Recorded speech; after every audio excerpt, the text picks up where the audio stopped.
See, and this is the argument that always kills me. I'm responsible for what someone else does to me.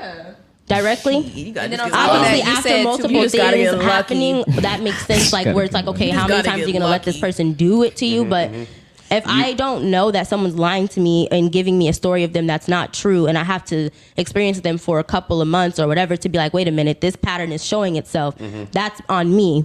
Yeah, you have to take accountability for the choices that you make in life. And y'all are hilarious. No, that's the reality. Because if the same thing happened to a man where you dealt with a woman, you married her after like a year and a half and something like that, and then she, divorce grapes you on the back end, then everybody's going to say, oh, well, you shouldn't have married her. Where are you finding these women? So it's the same thing. The woman has to take accountability for the man that she's dealing with, and vice versa. The man has to take accountability for the type of woman that he's dealing with. Just like y'all were saying earlier, you met me like this. So if you're a guy and you deal with an Instagram Tatiana, and she's showing booty cheeks and all types of shit online, and then you get in a relationship and now you're feeling some type of way about her posting, what am I going to tell that guy if he comes back to me? I'm going to be like, shit, nigga, you met her like that. You have to take accountability for the woman that you chose. So I guess it's really the trauma that's different. So the more lies or reality that I'm talking about is going from, oh yeah, I'm 26 to now finding out he's 30. Oh, I have one daughter, finding out that he has two daughters. So I guess the extremes I'm talking about are different. You're talking more so about how they present themselves and their lifestyle. I'm talking about the reality of who they actually are and telling actual lies. Well, I mean, if the guy's lying about basic information, then that's better your fault too. Yeah, that's your fault. Because, okay, I mean, thank you. It is. Have you ever seen the guy's ID? I mean, that's how I found out the truth. Okay, but why you don't see that from front? From jump. When I date someone, I don't ask them to get their ID to confirm their age because I never thought that anyone would lie about their age to me. Well, once I had that experience, now I'm very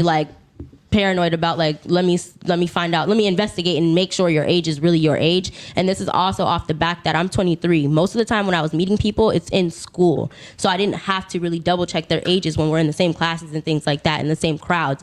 So now, fresh out of college, dating and stuff, when dudes say I'm 26, I'm believing he's 26. So now I know dudes lie about their age, and now I check age. Have a better process. Like I said, I mean, that's my fault that he lied about his age. I got it. Thank you so much. I feel way better about it. No, we didn't say that. It is we because, did not say that. I mean, she changed the words. No, you changing the words. It's your fault. You believed it. It's your fault that you accepted it. I want that to be clear. Something similar, and I'm gonna be honest, it was my fault. Thank you.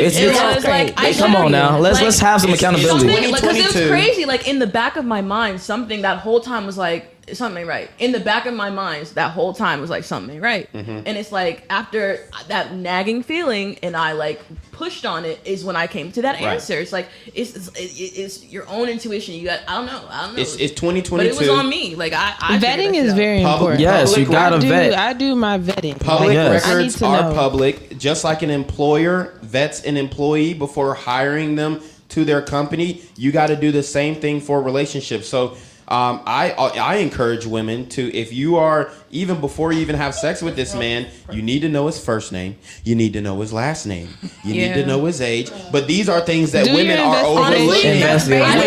Hold on, one at a time. Hold on. Gina, speak. Go ahead. I guarantee, not saying you guys, but I guarantee most women cannot name first name, last name, the men that they've slept with. So whose fault is that? That's on you. If you don't know this man's first name and last name and you don't already slept with him, that's your L to hold. That's your accountability to take. And that's what you have to face as a woman and say, look, man, I rushed into that. I was swayed by my emotions. I was swayed by my lust. Whatever happened.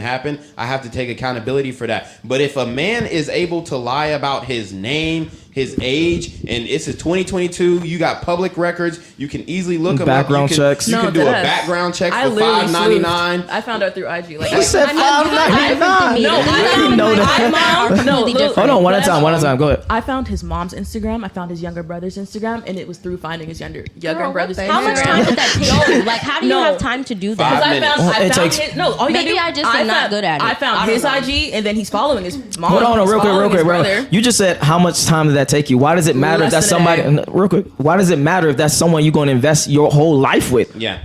I don't know. Maybe I'm naive and dumb, but literally, if I say, hi, my name is Mariah, I'm 23, I'm expecting you to say back your name and your age. So I'm going to take that on face value. Obviously, as time progresses, truths are gonna come out. That's how I No, live see, my life. That's you know, how I you live my life. no, hold on. Thank you, I mean, thank you. That's what I'm about to get it. at. That's not what I'm gonna do. But you asked an Time is important gonna question. always tell. You Time asked is an gonna always important. gonna You tell. asked an important question. How much time does it take to do all that background research? And my question is, how much time did it take for you to sleep with him? Thank you. See, your background. Hold on. Your background information. Your background information should take longer than the time that it takes for you to sleep with that man. So your due diligence period. Your due diligence period should be longer than the time that it takes for him to get in your panties. I do agree. And with your emotions. Okay, so You're great. crazy. That's great. To each his own. Whatever the case is, whatever. I spoke about him lying about his age and how many children he has. You're talking about how much time it took me to have sex with him. These are that doesn't make any sense. You can say that I was supposed to Google his first name. You can say that I was supposed to Google his first and last name, check out his age and all these things. Great, to each his own. But I'm still not understanding how me not knowing that his age was a lie is bringing up our sex interactions. How is that? Because I was about to say, yeah, but you gotta make it faster. I got an analogy. That before you have sex, they said if you were to do basic, get that stuff. They said if you were to like follow them or look up some just basic information, like how I did. I just found his IG, then I found like who he's related to. It wasn't that hard, and then like I found out age just by that. It took me, I'm gonna be honest, like less than 45 minutes. It was not hard. Right. Versus, and then. They're saying that sleuthing would took a shorter time frame than the actions leading up to a sexual encounter. Yes, that's it. Yes. I'm not even thinking about the time. I'm not either, but that's what they're saying. Problem. No. What I'm saying is, I'm not thinking about how long it's going to take me to find that information. I'm going to go ahead and find that information before I talk with you. Okay. I'm tunnel vision. Because I'm 24 years old, so I already know that most of the men that I'm going to come across, they might have been married. They might have children. They might have baby mama drama. I need to know that because that's not something that I want to deal with. Yeah. So I'm going to vet. And double check that. Isn't that the purpose of the first date? Like when you sometimes you don't get that out on the first date. I'm the type of person I'm going to I'm going to get to know you in person. Like the things that I'm finding out about you when I say, "Oh, you have kids?" and he says, "Yeah, I have a daughter." Then time progresses and you're like, "Oh, actually, I have 2 daughters." I'm like, "Wait a damn minute. I asked you." So I didn't know I needed to do a lie detector to figure out. We're not saying that. We just saying confirm. Well, because this is the thing. If you tell me that you have 1 daughter and that's what you're telling me within the first, couple weeks of us getting to know each other, I'm not thinking, okay, let me go Google this and double check that you have. But you should. But that's the point. Is hold on. Let's pause. You had a daughter. I don't know if you have a son. But show me the folks picture of the lie. kids. At the end of the day, folks lie. Yes, you got to understand that. Let's just be honest here. Hold on, real quick. Thank you.